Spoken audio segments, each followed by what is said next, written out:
is now fixed, or I understood clearly that I have to live the life with right understanding, that is, with contemplation, understanding, and realization. So it is clear to me now, but I have to live the life with right understanding by working on my own sanskars. That is, following the steps 1 to 7. That is, I have to observe my sanskar and I have to align them with the right understanding or align them with knowing. So this is what very much clear to me uh, with the yesterday's discussion. This is the point number 1.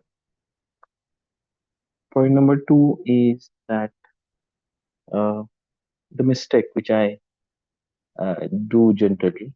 The first mistake is the question which I had asked yesterday regarding that I could not follow these steps uh, every moment. Okay, sometimes I need to remind that I should be aware about my thoughts and imagination. So this is the mistake which I do, but as suggested by Ganesh, and we have also discussed that sometimes we need to remind our mind or ourselves that we should follow these steps. This is point number 2. Point number 3 is uh, I generally make a mistake of, generally we pursue the thoughts which are comfortable to us, okay, through this process. But we should follow all the thoughts which are comfortable as well as uncomfortable. Generally, we do it for uncomfortable thoughts, but we should do it for the comfortable one also because we should align. Means I generally uh, become, means these efforts are stopped when we are comfortable with it. That is, we should follow these steps for both the thoughts, comfortable as well as uncomfortable. The next point and the last point which I have understood is that uh, the example is currently I'm asking the question, and before asking the question, uh, before this instant, before 5 minutes of this instant, I was preparing the question. Okay, yes, what should be asked? How should be asked? And this is what we generally do while facing the situation or a person. We prepare. Okay, and generally we prepare so that we will be comfortable. Okay, so I understood that we should, means we should think or behave at a particular instant according to our natural response to that instant. Okay, so these are my reflections or thoughts so far uh, uh, while following these steps, observing self by self. So, Ji Bhaiya, thank you. Over to you. So you can add, correct me. Thank you.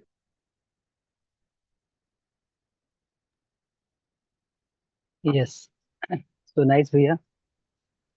So that is what uh, we were trying to practice during this exercise one with the help of all 7 steps. Ji. So I also reminded many times that we need to do all these steps in a state when I am comfortable. Ji. Generally, we do all these steps when we are not comfortable. Ji. So we need to do all these steps when we are comfortable even. The reason is my comfortability may be because of my preconditioning and conducive environment outside. Ji Right. So if there is a conducive environment according to my preconditioning, I may feel comfortable, but this comfortability will not sustain for a long time if it is not aligned with my natural acceptance. Ji Right. Ji So when we try to go with our preconditioning with conducive environment, it is also a reaction. It is called rag. Rag means I want to be with those people, with those circumstances that I feel comfortable. Ji Maybe it is not aligned with my natural acceptance, but due to outside environment and my preconditioning, I am feeling comfortable and I want to continue this. This is rag. Ji Dvesh means I am feeling uncomfortable and I am trying to move away from this. Ji This is dvesh. So generally, we are, most of the people try to be in rag and try to run away from dvesh. So people तो generally oscillate between rag and dvesh. Ji But with the help of these 7 steps, we can be stable. Even my sanskars are not aligned with natural acceptance, or my sanskar are aligned with natural acceptance. But I can be stable. So the state of pure observer is a state when I am not affected with my sanskars, which are moving from dvesh to rag, or which want to continue with rag. So with the state of pure observer, I can see it without getting affected and I can evaluate it. So ji this is what we need to do. And we are doing with the help of all these 7 steps. Ji Right? Bhaiya? Ji ji Yes. uh, So nice, yes Bhaiya. what Yes. yes what about the last step which I have mentioned, that going with the preparation is before asking the question I was prepared, or sometimes before facing any situation or any person we think about that person, or we try to match with the person or situation so that we will be comfortable, right? So what about this? Suppose I'm coming to you and I will try to uh, behave, or uh, whatever I have to, I will try to say whatever the comfortable to me so that our conversation will be. So what about this, miss? Can you add or So guide? two things are there here. Two things are Hmm, there. Number hmm, one, about feelings. hmm, So I can decide what feeling is naturally acceptable to me, irrespective of whom I am going to interact with. ji, Like feeling of trust, feeling of respect, feeling of love. That I need to have all the time for all units. ji, This is part ji, one. With this feeling, when I will interact with other person, then I will evaluate his competence. What kind of words I should use, what kind of behavior he will understand. So this ji, calculation is required at the level of thought. But at the ji, feeling, I am definite. I am sure that feeling of trust is naturally acceptable to me. But calculation is required in my expression. So for example, if you are in Western countries, so ji, your expression will be different. In ji, India also, if you are in Bihar, you are in UP, in Lucknow, so your expression will be different. ji, There are many words which uh, which are assumed good in one state, but the meaning of same word is different in another state. So that we need to ji, calculate. So ji, expression wise, we need to evaluate regularly. right? Ji But feeling wise, we can be definite. So feeling of trust is naturally acceptable to me for each one. Ji But ji when ji I am going to interact with director, when I am going to interact with student, then I will evaluate his competence, my competence, expression, ji words. All this preparation is required. Then I ji can communicate my feeling. Ji Otherwise, if my expression is not according to his understanding, ji then maybe I am trying to communicate my feeling, but he may not be able to receive my feeling because of expression only. Ji So ji that we need to prepare, that we need to calculate, that we need to evaluate competence.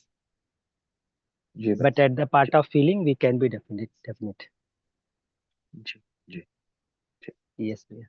yes one more statement or the point which was said by Ganesh yesterday and which was very much motivating that Mm.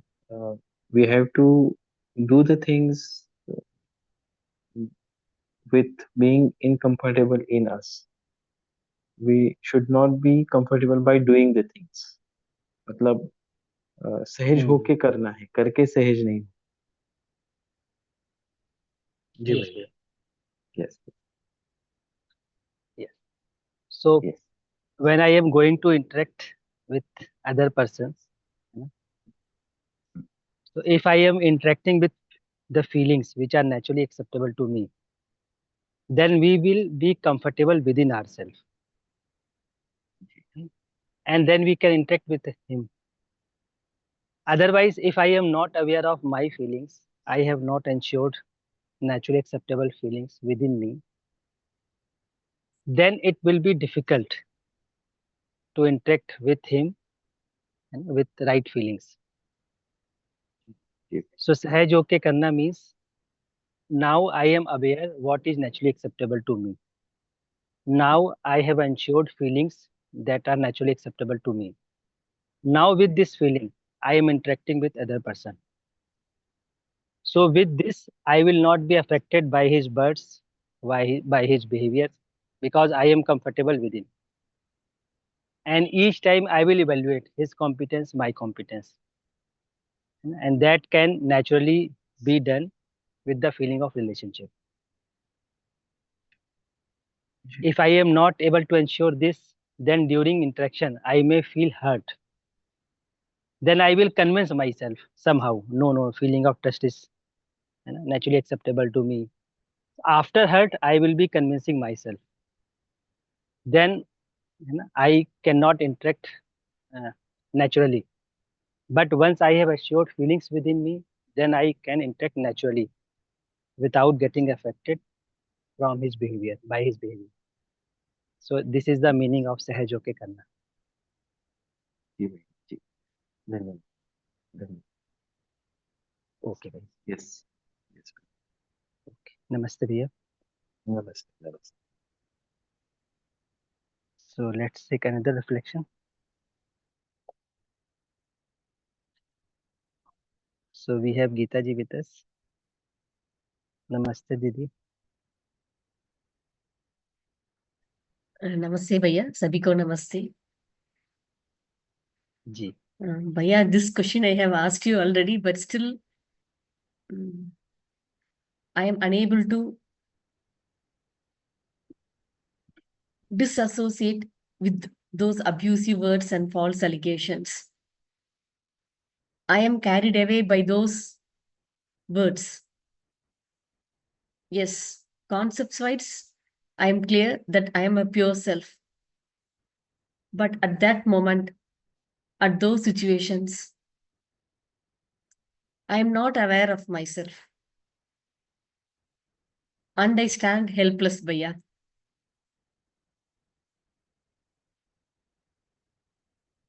Yes, Didi. So it happens with 2 or 3 people in your life, right? Ji, ji. So that is what Ganesh ji told us yesterday, that we need to have feeling of relationship for all units. But what is happening? We want to have feeling of relationship with certain conditions. So we need certain conditions fulfilled by others. Then we will have a feeling of relationship. This is our approach. So if someone's behavior, someone's words are according to me, then I will have a feeling of trust. If someone is not behaving according to me, then it becomes difficult for us to have a feeling of relationship. So our approach is actually conditional. But every time we have need to ask, feeling of relationship is naturally acceptable to me or not, irrespective of person. But generally what we do whenever we come across the person for whom I have feeling of opposition, then if we ask whether this feeling of relationship is naturally acceptable to me for that person or not, as you will put condition for that person or not, then it will become difficult for us to have a feeling of relationship, because for that person you have a feeling of opposition, right? That's why it practically it becomes difficult for us. So every time we need to ask, whatever feeling I have this moment, is it naturally acceptable to me? Don't bring other person into picture. Just ask yourself, whatever feeling I have at this moment, is it naturally acceptable to me? Suppose you are asking this question and suddenly that person comes in your memory, imagination. Then you be aware, I will take care of this person separately. But at this moment, whatever is going on, is it naturally acceptable to me or not? So every moment I need to ask this question, irrespective of person. But generally what happens, whenever you ask this question, suddenly you remind one person for whom you have a feeling of opposition. And as soon as you remind him, your feeling of reaction increases with time and it dominates your imagination. So before it dominates your imagination, you need to keep that person separate and you ask yourself, whatever is going on in me, is it naturally acceptable to me? So first you settle your state of being at that moment. Then you can interact with other person. So this we need to practice, Didi. जी. Right? So that we need to practice. So whenever you are asking this question, is it naturally acceptable to me? Feeling of trust or respect. So if suddenly comes in your picture, in your imagination, any person, then you ask yourself, I will deal him separately. But what is required? What is naturally acceptable to me at this moment? So with this practice, you will be able to ensure feeling of relationship irrespective of human being and irrespective of units. And that can sustain within you. And with that feeling, you think for anyone, whatever you want to think. So that feeling is required, Didi. जी. Okay, Bhaiya. Right, Thank Didi? you so much. Let me work upon myself. Thanks a lot. Yes. Namaste, Didi. So let's take another reflection if we have. So Chandrasekhar ji with us. Namaste, Bhaiya. Namaste, Bhaiya. Namaste to all. Bhaiya, there are two questions. Shall I ask one after the other, Bhaiya? Yes, Bhaiya, yes. Bhaiya, just now my co-host was asking about the while answering question is more about Raga Dvesha, Bhaiya. Raga Dvesha are the synonymous of love and hate, Bhaiya, are there? First question. भैया, your voice is not very clear. हाँ भैया, now is it clear भैया? Yes, you speak, I will tell you. भैया, राग द्वेष are synonymous of love and hate भैया?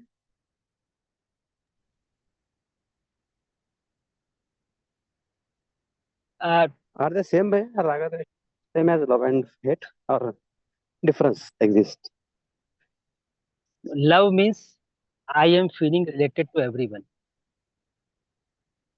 है ना? Love is the feeling. So it means I am now feeling to related to everyone, every unit. This is a feeling of love, right? Hate means I am not Yeah. relating any unit. है ना? I am not Oh, accepting relationship with any unit. This is a hate. Any unit or for some human being. This is hate. But when we are द्वेष calling also. dvesh means I am not able to see happiness with that person, with particular person. This is a dvesh. So suppose one person is progressing and I am feeling uncomfortable. This is dvesh Okay. because I am not able to relate myself with that person. So that's why his progress has become unhappiness for me because of this dvesh. Right? Yeah. And rag means I am in a state where I want to continue that state. I want to be in that state only. So this is rag. Yeah, bhai. And what is the problem with rag? The problem in the state of rag is you will be in a fear of losing that state. For example, suppose you have a rag with a particular person, Yes. with a particular thing, then you will have a fear of losing that person, that thing. You will be overthinking for them. You will be over Yes. caring for them. So this is a rag. So harmony, state Yes. of harmony means now I am not affected with this rag, neither I am affected with this dvesh. I am stable Oh, inside. So with the equally. state of pure observer, I am observing my sanskar, which are forcing to be in the state of rag, or which are trying to move away from this dvesh. I am observing those sanskar from the state of pure observer, and I am evaluating them. So neither I want to be in a state of rag, nor I want to be in a state of dvesh. Actually, I can be stable in a state of pure observer. Right?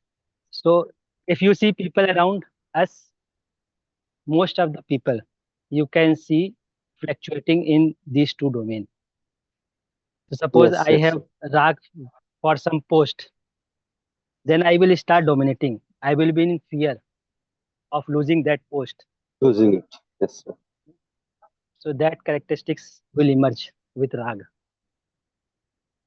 So that's why we are talking about the state of pure observer. Yes. Right, Bhaiya? हाँ भैया, thank you भैया. One more, can I ask? Yes, Bhaiya. Yes. भैया, yesterday when we discussed with the Ganesh भैया about the ego will be reduced if, with the people to whom we are in a relationship, and ego will not reduce if you go for pure observer, but ego will be reduced only with the thoughts, positive thoughts, and with the sanskar.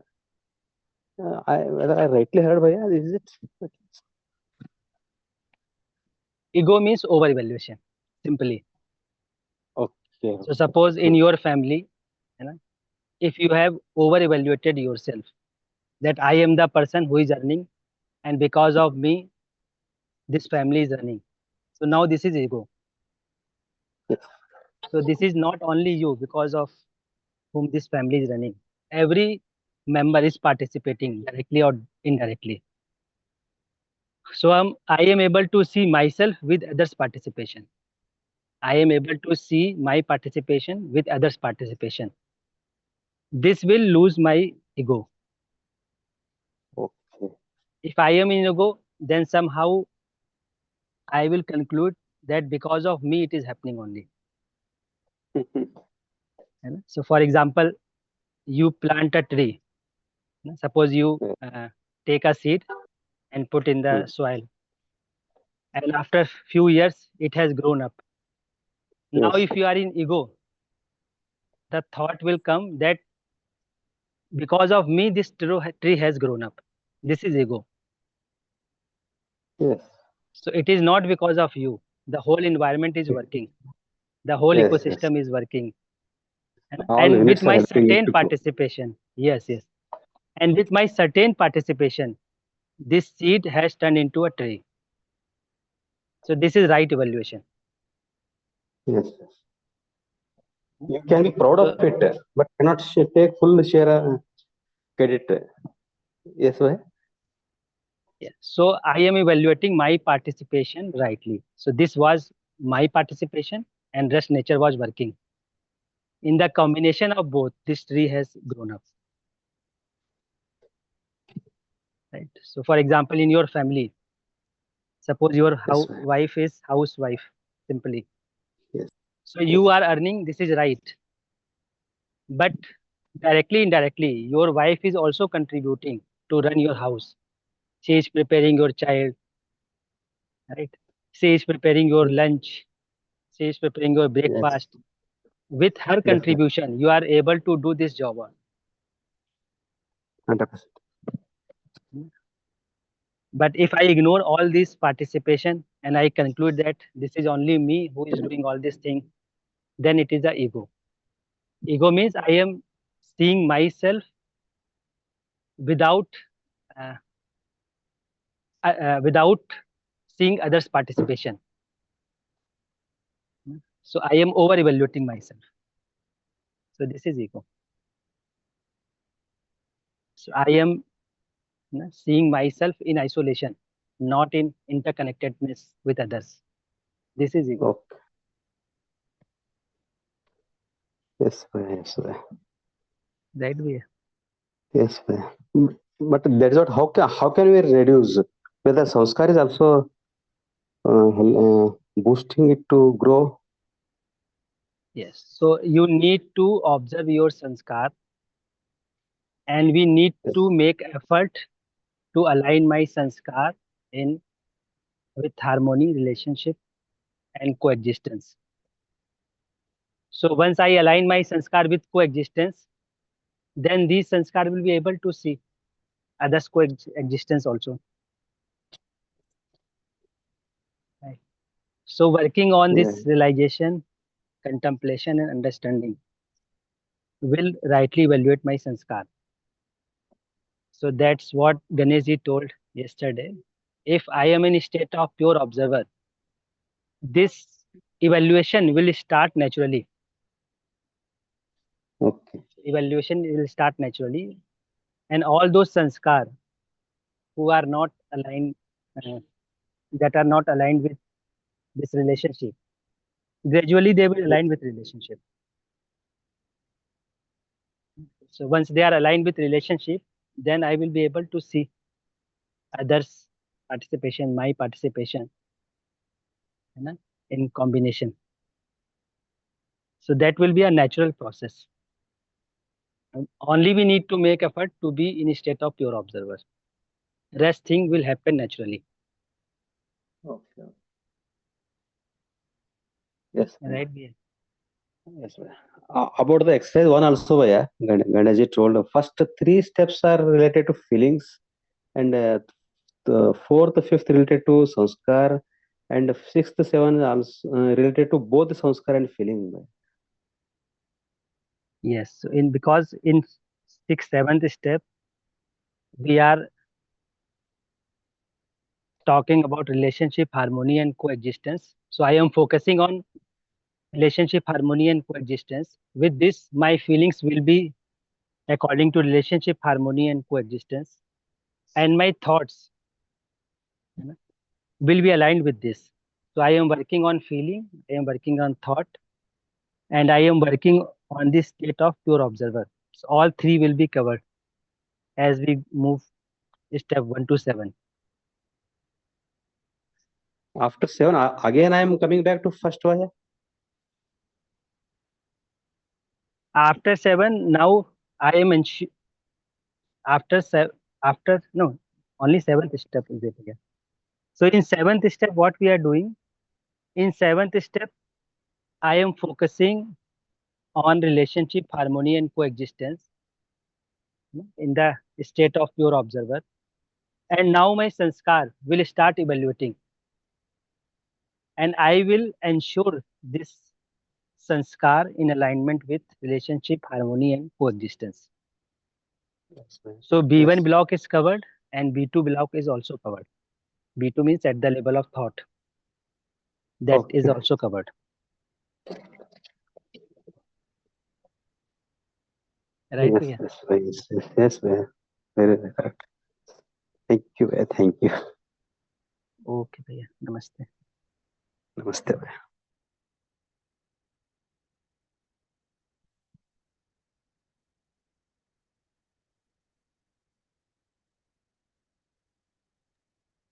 Okay, so let's take another reflection.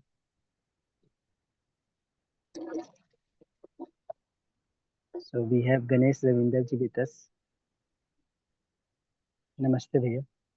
Namaste, Bhaiya. Just yesterday means we know that, or we have to live the life with right understanding, and we have to move towards submergence with the space. So, can you just elaborate about the space and submergence into the space? जी भैया. Yes, Bhaiya. So better we start with relationship. So first we may start with relationship. Then we can see that this relationship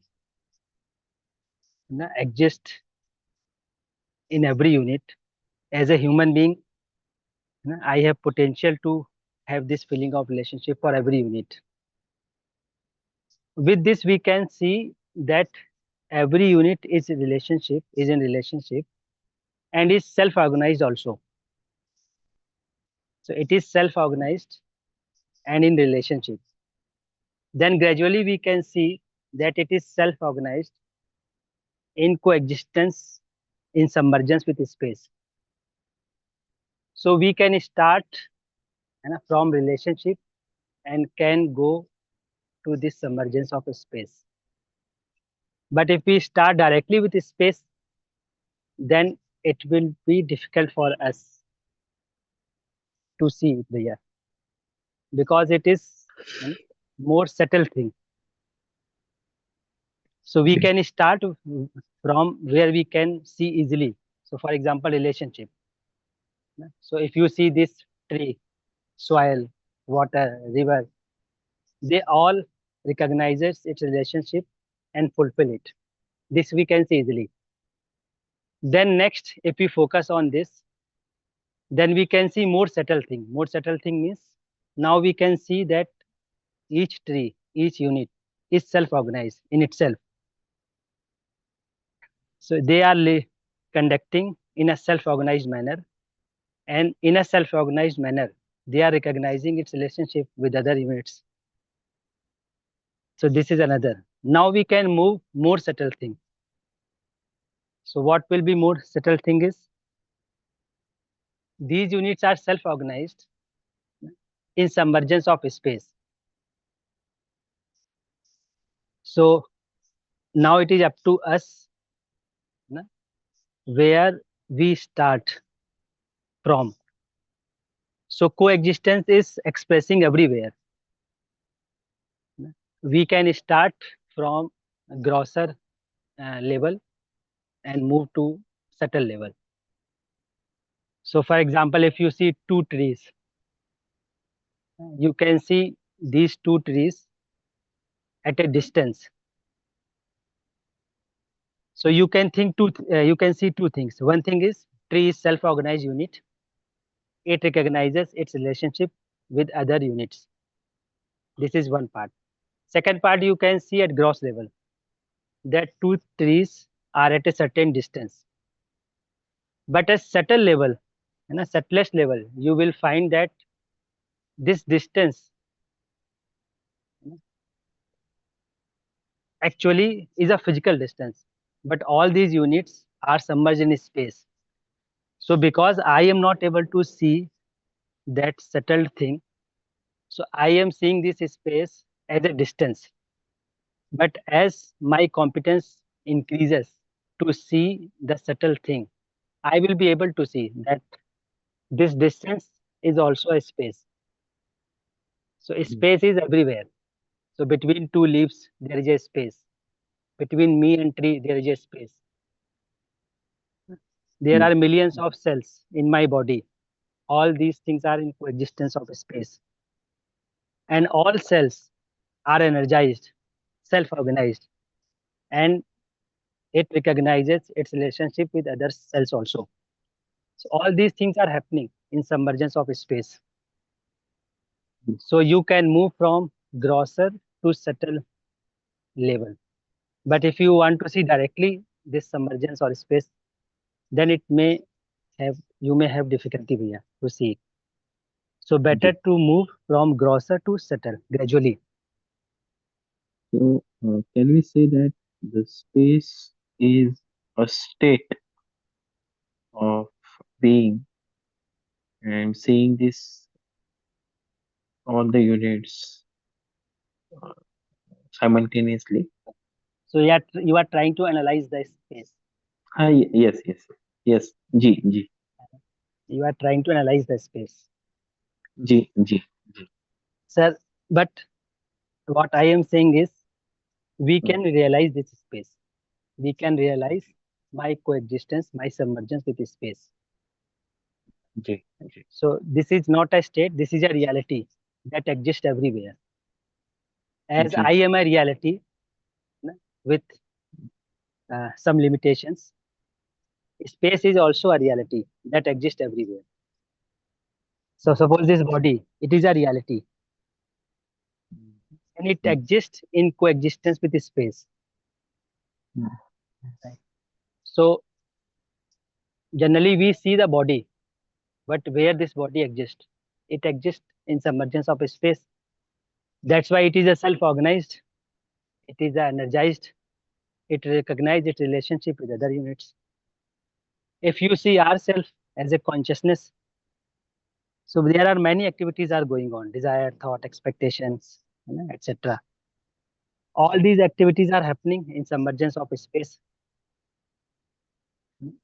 So these activities are happening in submergence of space. That's why consciousness unit is also a self-organized, also energized, also recognize its relationship with other units. So if you go gradually in this manner, then you will be able to see space. But if you are analyzing it, then it will be difficult. With analyzing, with analytical ability, you can see it at a grosser level. But if you want to see it as it is, as the space is all pervading, then you need to move from B2 block to B1 block. So at the level of activity of realization, I can see as it is my submergence with space.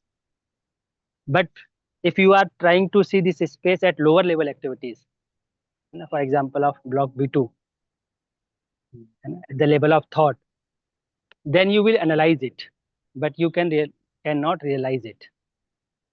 So you can analyze it easily. So as I gave you example, for example, two tree. So there is distance between two tree, and these two tree exist coexist in submergence of space. So this is an analysis. But to have a direct observation, we need to move to this state of pure observer. With that state, I can see it as it is. Right? With that state, I can see my feeling as it is. With lower level activity, I analyze everything. For realization, I need to move. I need to evolve myself. Need to make effort for my evolution. That is what exercise 1 is helping us. Yeah. Am I clear here? I understood your point. Yes. So in short, Lots of if in one line, Mm. in short, with lower level activities, I can analyze feeling, I can analyze space. But with higher Mm. level activities, I can see reality as it is. Ji, ji, Right? So this is Ji, in one line. ji, Yes, ji. sir. Lots of exploration practice is needed. This is what uh, current situation of mine, but very well explained, and I got your point. Thank you. Dhanyawad. Yes, sir. So decision is required first, Ji, and then practice. ji, So realization of space, if it is my priority, then Mm. practice will effortless. If it is not my priority, then we need to make many efforts. Mm. So whatever we think important, we do it effortlessly. But when things are not at my priority, then we need to many efforts. We need to make reminder. We need to make many efforts in different manner. But once it becomes my priority, then I can make it effort easily. ji, So it is a matter of priority. ji. Sure. Right. Right. Ji. Namaste. bhai. Namaste. Yeah. Namaste. So let me check if any other hand.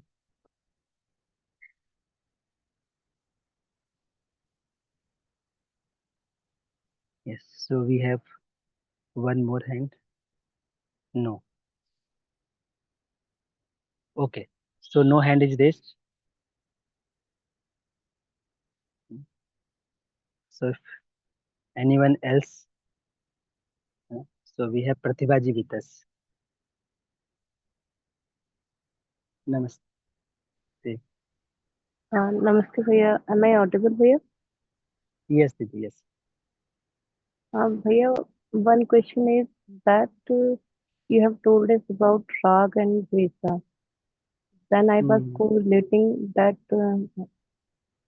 in a previous situation, I was stuck with the Raga. Means, I had been attached with one situation very much. And because of that, I suffered a lot. So my question is that how can we avoid or how can we reduce this situation of raga to protect ourselves uh, for emerging these kind of situation in our upcoming life?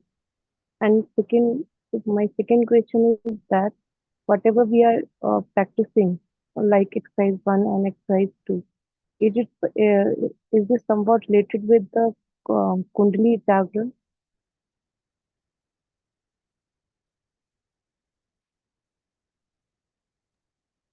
Yes. Uh, So regarding first uh, question, so we don't need to avoid raga. Otherwise, it will be a reaction. We need to rightly evaluate ourselves, our sanskar. So rag means I have over evaluated someone or something. So for example, if you see our child in college days, when they are in teenage. So they select one partner, for example, a boy, he select one girl and he over evaluates that girl, that this is my source of happiness. This girl is source of my happiness only. If I don't get married with that girl, I cannot live a happy life. So somehow I keep rag with that girl. I have over evaluated that girl. And after few years of marriage, we start dvesh with her, and we try to avoid his company, her company. So this is what we fall down into dvesh. We started with rag, we fall down into dvesh. Now it becomes difficult. It has been difficult to live with her. So in that case, or in similar case, we need not to avoid rag. We need to evaluate rightly. So what is my participation? What is her participation? What is role of physical facility around me? That we need to rightly evaluate it. So once I rightly evaluate it, I will be free from of this rag and dvesh. So right evaluation is required. Right? So we can do this right evaluation.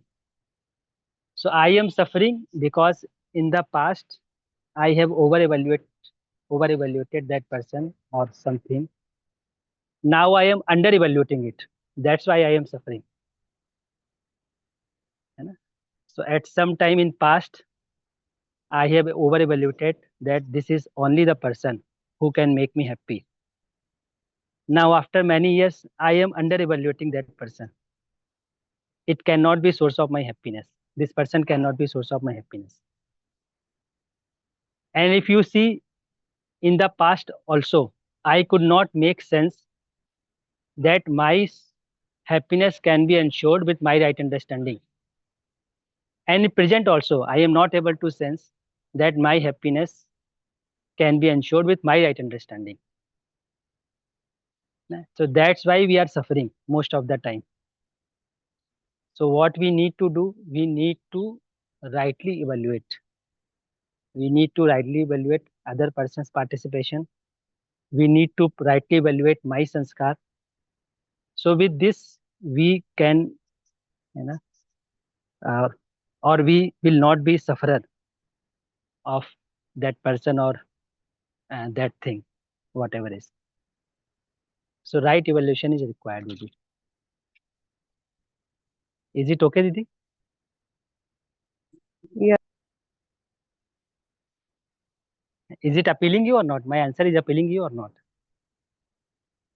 Yeah, it's appealing to me, and I'm just listening and trying to trying to understand.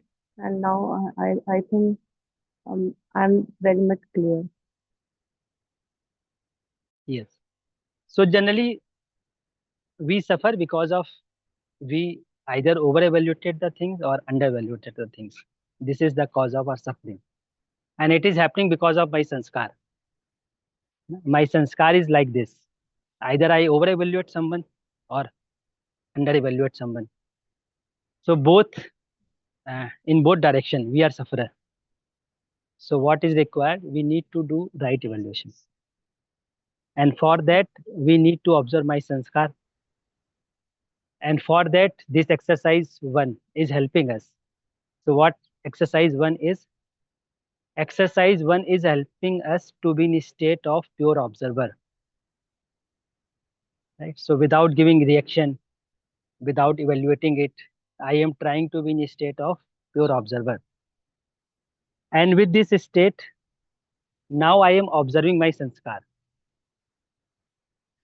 So if I am in a state of pure observer and I am observing my sanskar, so two things will happen. Number one, I will not be victim of it, my sanskar, because I am observing it as it is. Number two, my sanskar will start evaluating in line with relationship, harmony, coexistence. So once these sanskar are settled, when these sanskar are aligned, then I will not be sufferer if even if I go down in lower level activities also. So this exercise 1 is very important and is helping us to evaluate my sanskar. So we are rightly evaluating my sanskar. But somehow in the past, I have over evaluated. So my sanskars are over evaluated. That's why I am over evaluating the things outside. So there is a need to evaluate rightly. So that's why if you see in this exercise 1, we are talking about evaluation of our sanskar. We are not analyzing our sanskar. We are asking evaluation of our sanskar. So with right evaluation, I will not be sufferer more. Right? Yeah, some sanskars are so deep rooted now. We never understand they are having such a vast impact on us, and because of this, somewhere we are lacking to rightly evaluate these sanskars. So that's why this self-exploration exercise is very useful. Now I am doing since from 2 months, so I'm improving myself, and at least I'm able to understand where I'm lacking. So that is a good part. Because if you don't know what is your weakness, then you won't be able to improve yourself. And in the past, the problem was that I was not able to know what was lacking in me. Now I Yes. can understand. Yes, Didi. Thank you. So in sum up, what I am lacking to observe my sanskar. I am lacking to rightly evaluate my sanskar. I generally indulge with my sanskar. This is the problem. So now with this exercise, I will improve. Now what needs to be improved? I need to be in state of pure observer. I need to see my sanskar as it is. This we need to make effort. Earlier I could not do it. That's why I was sufferer. Presently I am not able to do it. That's why I am sufferer. Now what is the way to come out of it? The way is step 1, simply observe. Step 2, rightly evaluate. Then step 3, 4, 6, 5, 7. So all these steps will help us. Then we can evaluate our sanskars. Right. So right evaluation of sanskar means I am evaluating whether my sanskars are aligned with relationship, harmony, and coexistence or not. So this we are evaluating with the help of exercise 1. Nice, Didi.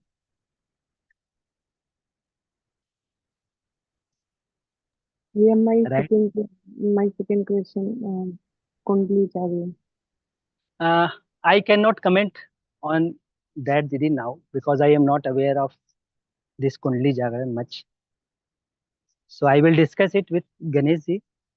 Then I will try to comment on this. Yeah, yeah. I was reading one book. In that Mm. only I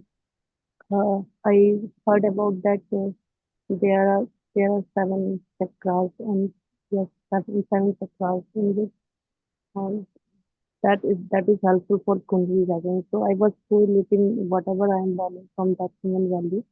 So I thought that this is a process through which we can be able to do right kind of meditation and right kind and to develop right understanding. And so and Bhaiya, please discuss with Ganesh so that I would be clear. Yes, Didi. So I will Thank discuss it, then I will tell you. Okay. Namaste, Didi. So we have only 1 minute left with us. We can take one quick reflection.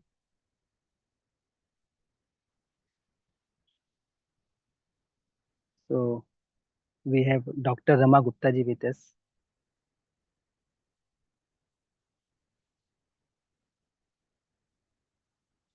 नमस्ते दीदी।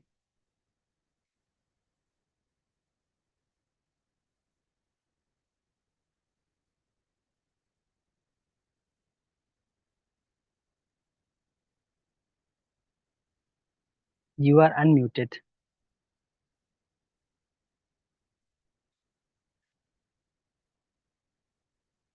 Hello. Okay. So we have Rahul Srivastava GS with us. Namaste भैया।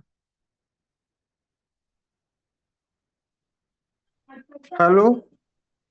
नमस्ते भैया। हाँ हाँ, नमस्ते भैया, आवाज आ रहा है? जी हेलो, जी एम आई ऑडिबल? जी, you are audible भैया। Actually, I wanted to know that how to ensure justice in my personal day-to-day feelings when I'm focusing on my self-exploration.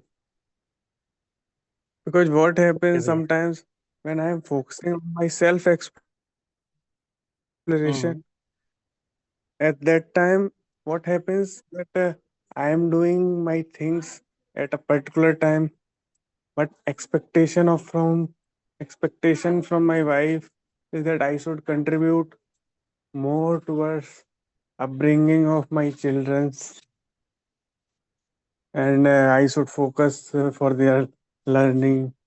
But I feel that that is not required at this time. They are smaller in age, so at this time they need to play, and whatever they are learning, that is okay. So that time I feel I am doing justice from my side, and I am exploring as per right understanding whatever I have learned. But from when I see from her point of view, I feel that I am not able to do justice by Okay भैया। not giving proper time to understand. I think my point is clear. Yes भैया। So I have So I just got your wanted to question. know. Yes, I have got your question भैया. So it's time for Hindi session भैया actually. So either you may ask this question in Hindi session or we can continue this discussion tomorrow morning. So you Okay, raise your hand ये tomorrow कल morning. tomorrow. Otherwise you Okay, can also okay. ask this question in Hindi session from 6:30. Okay, Okay okay. भैया। Okay, namaste भैया. So thank you everyone for participating in this morning session. Now I request Sunil bhaiya to start Hindi session. जी भैया, thank you Gopal भैया for this enriching session today, and thank you all the participants for your participation with questions and sharing in this English morning session. So before we switch into the Hindi part, we can have a look at the chat box where the regular announcements are there. We can do the assignments which are available in the WhatsApp group of the morning session and reflect that on the next day. Now, regarding the conference, so we have this international conference online worldwide from 22nd to 24th of November. The link is still open for registration. So by 10th of November, the link will close. You can share the link to the potential delegates in and outside the country. And you can share this to the policymakers also of your institution. Now, a couple of workshops are announced online in this month of November, one introductory English and one introductory Hindi. So you can see the dates and schedule and share the link to the potential participants of these workshops. And you can also join for your strengthening your self-exploration. Today is Sunday. We have weekly meetings in various regions. This is the first Sunday of this month, so we will be having monthly meeting in this Sunday. 3 p.m. to 5 p.m. we will be having the monthly meeting. 11 to 1 we will be having the monthly meeting in Hindi also. So you can join that. With this, I thank once again all the participants of this English morning session. We switch over to Hindi now. Namaste Shamla Didi for the Hindi facilitation and Namaste Asian Paya and team for the moderation part. Asian Paya, over to you now. Ji Thank you. धन्यवाद सुनील भैया, धन्यवाद तारा प्रसन्न भैया, धन्यवाद गोपाल बाबू भैया। अभी हम हिंदी सत्र को शुरू करते हैं। हिंदी सत्र में सभी का स्वागत है। सभी को नमस्ते। नमस्ते शर्मिला दीदी। जी नमस्ते यशवंत जी, सभी को नमस्ते। सभी का स्वागत है हिंदी सत्र में। कल हमने अभ्यास 1 को लेकर क्वेश्चन आंसर सेशन रखा था, और कल जो हमारा होम असाइनमेंट था वो भी अभ्यास 1 को लेकर ही था। अभ्यास 1 के जो 7 स्टेप्स हम लोगों ने करे हैं, सजग रहते हुए अपनी कल्पनाशीलता को देखने का काम, उसका मूल्यांकन करने का काम, पर्टिकुलरली उसमें जो भाव चल रहा है उसका मूल्यांकन करने का काम, ये देख पाना कि मेरा भाव मेरा ही निर्णय है,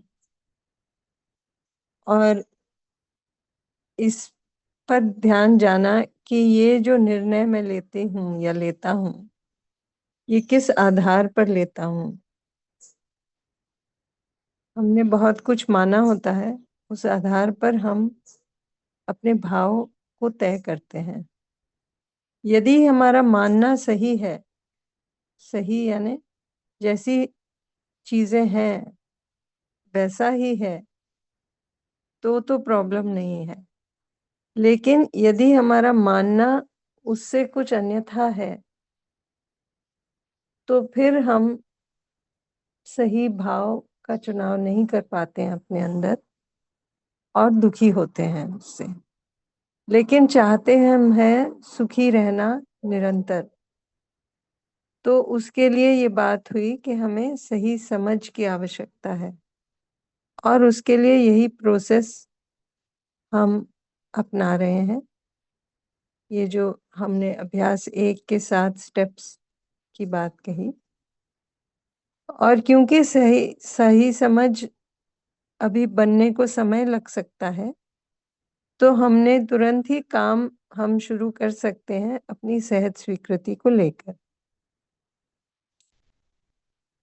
तो जो भी हमारा मानना है उसको भी हम देखेंगे, जो हमारे भाव के पीछे हमारा मानना है उसको भी हम देखेंगे कि ये सहज स्वीकृति के लाइन में है या नहीं। पहले अपने भाव को देखेंगे, भाव का मूल्यांकन करेंगे, सहज स्वीकृत है या नहीं। फिर इसके पीछे जो हमने माना हुआ है, जो हमारा संस्कार है, उस पर भी धीरे धीरे ध्यान जाएगा, उसको भी मूल्यांकित करेंगे और देखेंगे कि ये सहज स्वीकृति के लाइन में है या कुछ अन्यथा है। और ऐसे करते करते हम अपने संस्कारों को प्यूरिफाई करेंगे, उनको सही के अर्थ में लाएंगे। जैसे जैसे हमारे संस्कार ठीक होंगे, वैसे वैसे हम अपने आप को आराम में पाएंगे। तो ये मूल्यांकन जो करना है अपने अंदर, जो सही के अर्थ में उसको लाना है, अपने भाव, अपने संस्कार, जैसे जैसे हमारा ध्यान जाएगा अपनी सहज स्वीकृति पर, वैसे वैसे ये दिखेगा कि हमारे सहज स्वीकृति जो है हमेशा ही संबंध, व्यवस्था और सह अस्तित्व के लिए है। तो हमें धीरे धीरे इनकी समझ अपने में लानी होगी। एटलीस्ट ये दिखेगा कि ये हमारे लिए आवश्यक है, ताकि हम चीज़ों को सही से समझ पाएं, हमारा मानना सही हो, जानने के अर्थ में हो, और उसके साथ साथ हमारी जो नीचे की क्रियाएं हैं, हमारे भाव विचार, वो इसी लाइन में आए, ताकि हमारा व्यवहार भी ठीक हो, निश्चित हो, और हम आराम में रहते हुए पूरे अस्तित्व में जो भी हमारी भागीदारी है उसको निश्चितता से आराम में रहते हुए निभा पाए। तो इसमें जो भी प्रश्न उठते हों या कोई कठिनाई आ रही हो, या आप कुछ शेयरिंग करना चाह रहे हो, तो अभी उसको रख सकते हैं। उसकी बात हो सकती है।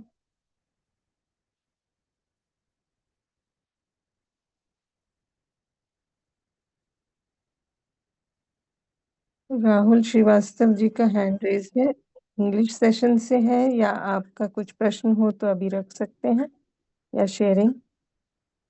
हाँ, नमस्ते।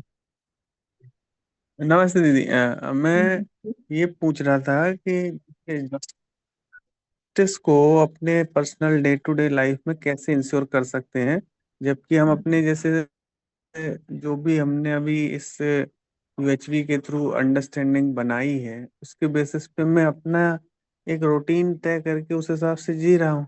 अब उसके हिसाब से क्या होता है, वो कभी कभी वाइफ का एक्सपेक्टेशन फुलफिल नहीं हो पाता कि भाई ये बच्चों को आप कम टाइम देते हो। तो मेरा रूटीन सेट है सुबह उठना, एक्सरसाइज करना, उसके बाद थोड़ी देर के लिए जिम में जाना, ये सब करके वापस आ जाना। फिर अब वो उनमें वो सेट नहीं हो पाता, फिर काम का वर्किंग आवर्स है, वर्किंग आवर्स के बाद उतना समय नहीं दे पाता। भाई छोटा मोटा समय तो देते हैं, उनके साथ खेलता भी, मुझे लगता है उनको पढ़ाने से ज्यादा उनके साथ खेलना जरूरी है। कि भाई उनको जो पढ़ा रहे हैं वो तो जो टर्म आप पढ़ा ही रहे हो, तो उनको कुछ समझ में आ रहा है, जितना आ रहा है वो आता रहेगा। और धीरे धीरे वो जब सीख जाएंगे, जब उन्हें लगेगा कि इसकी जरूरत है इस सब्जेक्ट की, तो वो उसे ज्यादा पढ़ेंगे, ज्यादा देर पढ़ेंगे तो जल्दी आ जाएगा वो। और जब तक उनका उसमें मन नहीं लगेगा वो उसे नहीं समझ पाएंगे। तो ये मुझे लगता है कि भाई एक बच्चा आपका ज्यादा वही चीज जल्दी समझ जाता है, दूसरा देर से समझता है, तो आप उसे ज्यादा टाइम दो। मेरे पास उतना समय नहीं, मैं 4 घंटे में एक ही टॉपिक को उसे पढ़ाऊँ। संडे अंडे को मैं कभी कभी पढ़ाता हूँ, और मुझे पता चलता है कि इसको ज्यादा समय चाहिए क्योंकि इसका मन नहीं लगता उसमें, जिसमें मन लगता है वो उसकी जल्दी कर लेती। यही बात मैंने उनको भी समझाई। तो मैं ये शेयरिंग करना चाहता हूँ भाई, ये तो ठीक है मेरे हिसाब से, तो मैं अपना सही जो सही समझ के आधार पर ही मैं कंट्रीब्यूशन कर रहा हूँ। बट वो अगले के हिसाब से जब देखता हूँ तो लगता है कि हाँ यार ये नहीं कर पा रही है ये चीज, तो इसलिए मुझसे एक्सपेक्ट करती है कि मैं इसे कर लूँ। बट मुझे लगता है इससे मेरे सेल्फ एक्सप्लोरेशन पे बहुत इफेक्ट पड़ेगा, क्योंकि मैं उतना समय दूंगा तो मेरा काम वो नहीं हो पाएगा। तो फिर लगता है कि क्या मैं सही में जस्टिस इंश्योर कर पा रहा हूँ, या मैं अपने लिए स्वार्थी होकर अपने हिसाब से अपनी हेल्थ के लिए काम कर रहा हूँ।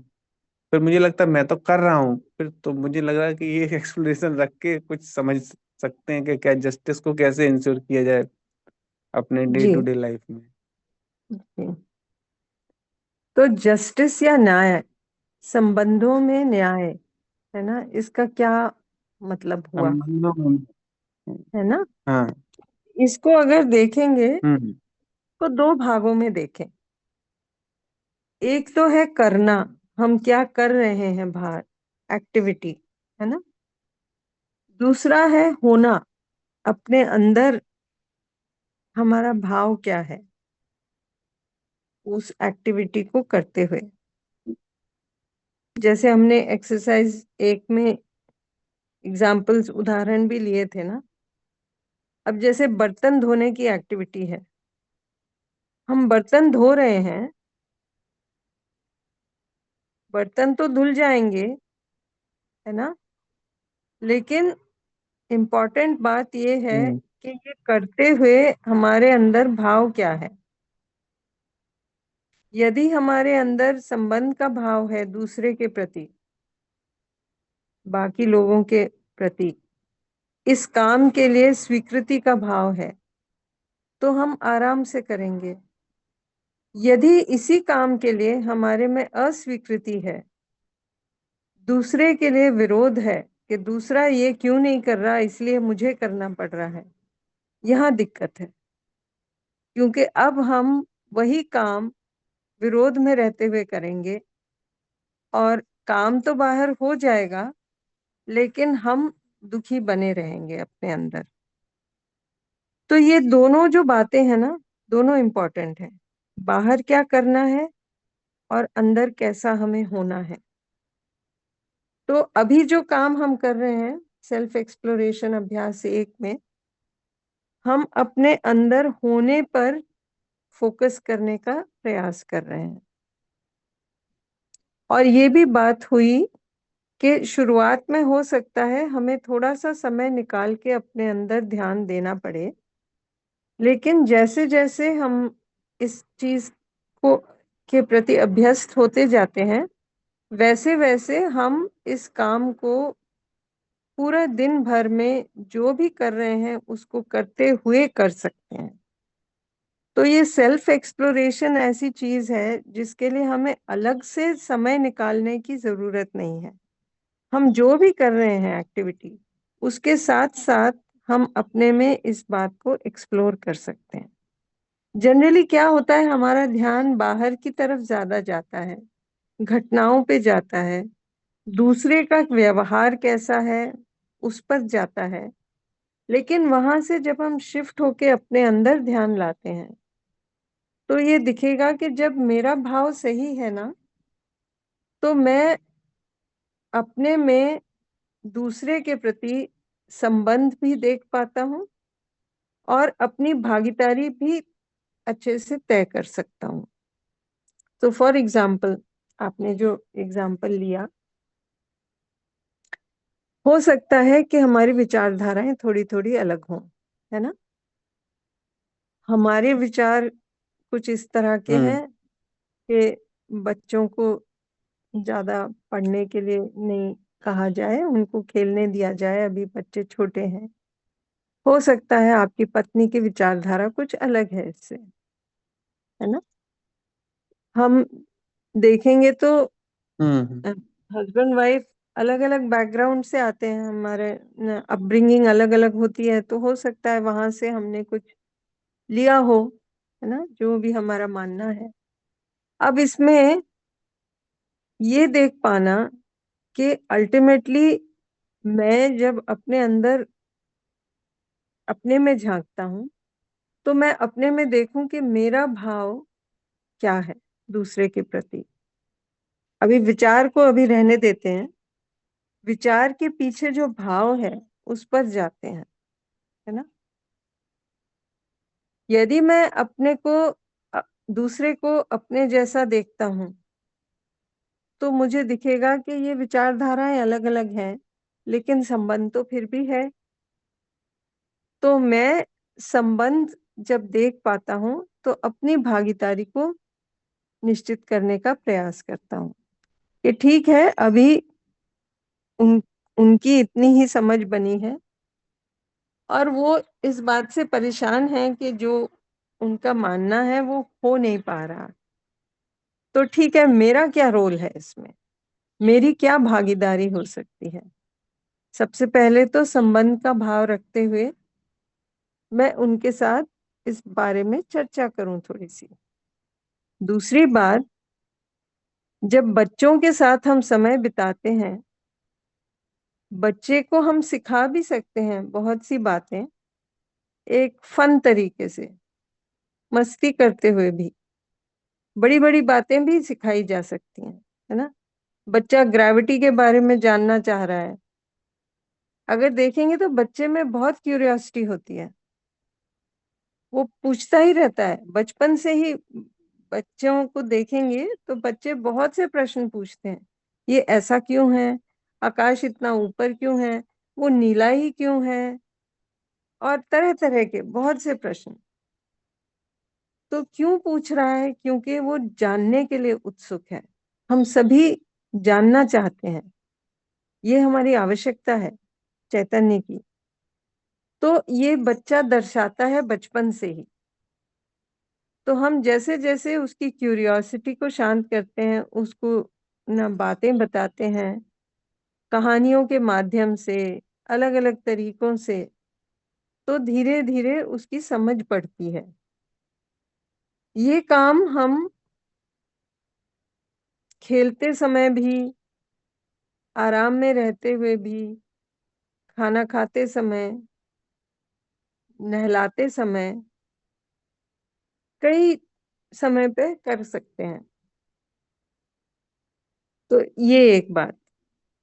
अब जब हम संबंध देखने जाते हैं तो हमारा संबंध हम सबसे देखते हैं, है ना, क्योंकि संबंध तो है ही, एक से है दूसरे से नहीं है ऐसा तो नहीं है।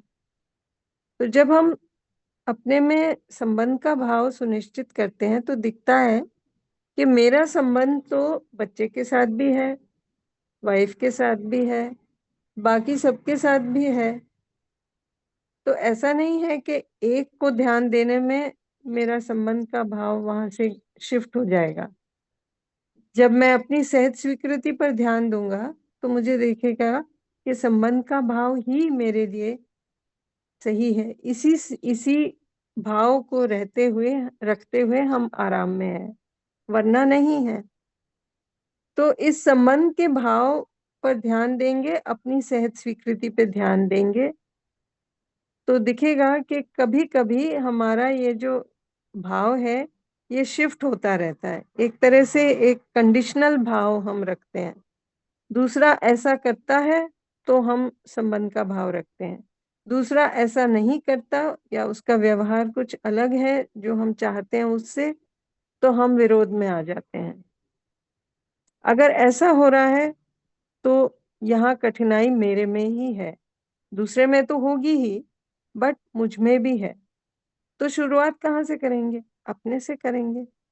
तो अपने में संबंध के भाव के लिए प्रयास करेंगे और उसके साथ साथ अपनी भागीदारी को निश्चित रूप से देख के करेंगे। इसमें कुछ प्रश्न हो तो बताएं। हाँ, नहीं, इसमें मेरा यही प्रश्न था जो आपने बताया, मैं वैसे ही प्रयास मतलब रहता है मेरा। जैसे बच्चों को समझाना है कि भाई कि तुम नहा रहे हो तो मुझे ठंड लग रहा है, ठंड लग रहा है। मैंने बताया देखो, ठंड तुमको मन से लगता है, ठंड तुम्हें लगता उतना नहीं जितना तुम मन से मान लेते हो, क्योंकि तुम स्विमिंग पूल में जाते हो तो दिन भर पड़े रहते हो ठंड के सीजन में भी। जब तुम नहाने आते हो तो तुम्हें ठंड लगने लगती है, क्योंकि आपने मन से मान रखा, वो आपके मन का काम है तो आप वो करते हैं, यहाँ पे आपको नहीं ठीक लगता। तो इस तरीके से छोटी छोटी चीजों को मैं समझाता ही हूँ, जो चीजें आपने बताई।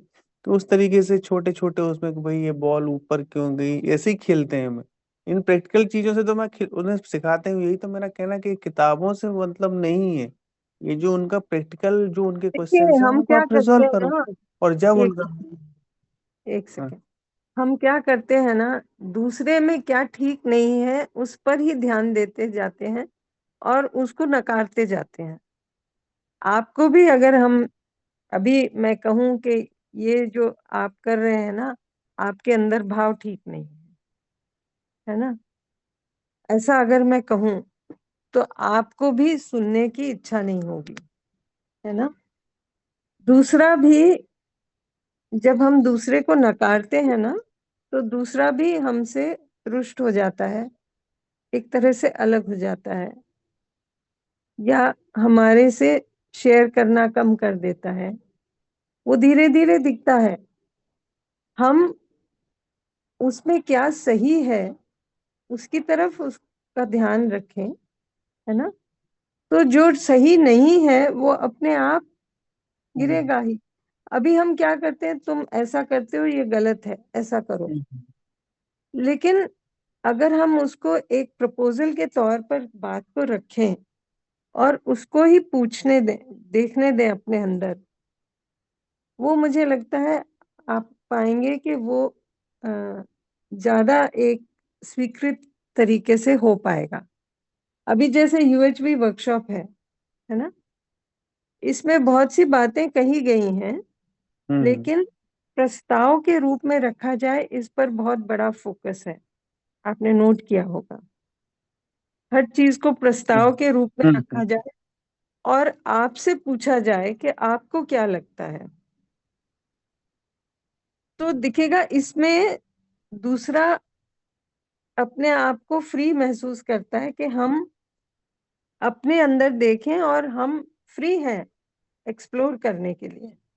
हम बाध्य नहीं है किसी की बात को मानने के लिए, है ना। तो हम सभी ऐसा ही चाहते हैं, जानना चाहते हैं, है ना।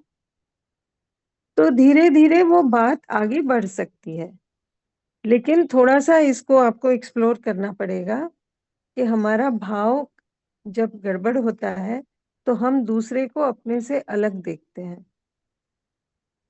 अभी ये दिखे बहुत क्लियर कि दूसरा भी वही चाहता है जो हम चाहते हैं। हम अपने बच्चे की अच्छी परवरिश करना चाहते हैं, हमारी वाइफ भी वही चाहती हैं, है ना। हमारा बच्चों के प्रति स्नेह है, उनका भी है ना। वो वही कर रही हैं जो उनको सही लगता है इस समय। हम भी वही करते हैं जो हमें सही लगता है कोई भी समय, है ना। हो सकता है कि 3-4 साल पहले हमारी विचारधारा कुछ अलग थी, तब भी हम वही कर रहे थे जो हमें ठीक लगा उस समय। अब हमारी विचारधारा बदल गई है, तो हम अब इस प्रोसेस के तहत कुछ और कर रहे हैं जो अब हमें ठीक लग रहा है। लेकिन दूसरा तो इस सब एक्सपीरियंस से गुजरा नहीं, दूसरे में तो ये सब प्रस्ताव रखे नहीं गए, तो दूसरा तो पहले की ही विचारधारा से चल रहा है ना। तो ये भी दिखेगा कि दूसरा मेरे ही हाँ जैसा है ना। तो अभी इस समय मैं उसकी क्या सहायता कर सकता हूँ, इसमें पहली बात तो ये होगी कि मैं उनको आराम में ला पाऊं। उनमें परेशानी है, इसीलिए वो परेशानी बाहर व्यक्त हो रही है, और हम भी उससे परेशान हो रहे हैं, हम भी अपनी परेशानी बाहर व्यक्त कर रहे हैं। दोनों तरफ से परेशानी व्यक्त हो रही है तो समाधान नहीं दिख नहीं, है ना। इसमें मेरा ये, मैं परेशान नहीं हूँ, मैं मतलब ये नहीं, तो आप ये कह रहा था, देखिए मैं तो थोड़ा परेशान अपने नहीं होता इस अंदर, बात से ना। आप देखिए मेरा अपने इसमें अंदर यही था। हम मैं बात इसलिए कर रहे हैं प्रश्न ना को उसको रखा, इसलिए रखा दीदी, इस प्रश्न को मैं इस प्रश्न को इसलिए रखा था कि मतलब मुझे कभी कभी अपने मैंने उनके ऊपर तो कभी मुझे नहीं लगता, मुझे खुद के ऊपर लगता है कि मैं क्या सच में सही कर रहा हूँ, क्या मतलब कहीं मेरा एक्सप्लोरेशन तो गलत तो नहीं। वो तो जो कर रही वो तो ठीक है, उनके से मुझे उनके प्रति एक भी बार वो नहीं लगता है भाई उनकी जितना है कॉम्पिटेंस उस हिसाब से वो कर रही। मेरा मन में एक भी मिनट ये नहीं आता कि ये ऐसा क्यों कर रही, क्योंकि उन्होंने जो समझा उस हिसाब से वो कर रही।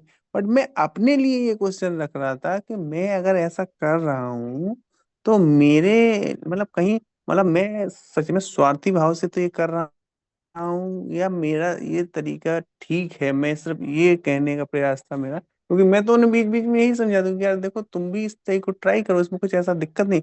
जब वो इस बात को रखती है कि यार तुम नहीं करते हो, गुस्सा भी हो जाती है, तो भी मैं उस पर वो नहीं रहता। मैं सोचता हूँ चलो बाद में जब ये इनका नॉर्मल हो जाएगा टेम्परामेंट, तब अपन इस पे बात करेंगे कि यार तुम इस तरीके से समय दो, मैं तो इतना समय दे ही रहा हूँ, मैं इतना ही दे सकता हूँ। इस बात पे मैं एकदम बहुत ही स्पष्टता से और बहुत ही इसमें मेरे मन में वो जब वो गुस्सा भी होती है इस बात को लेके, तो मुझे कोई दिक्कत नहीं होती इस बात से। कोई मेरा कहना है नहीं, भाई मुझे तो देखिए पता चल सुनिए गया, अब जब सुनिए, तुम्हें पता चल जाएगा तो तुम भी नॉर्मल हो जाओगी। जहां हमें डाउट हो रहा है ना वहां हम डबल चेक करें अपने अंदर,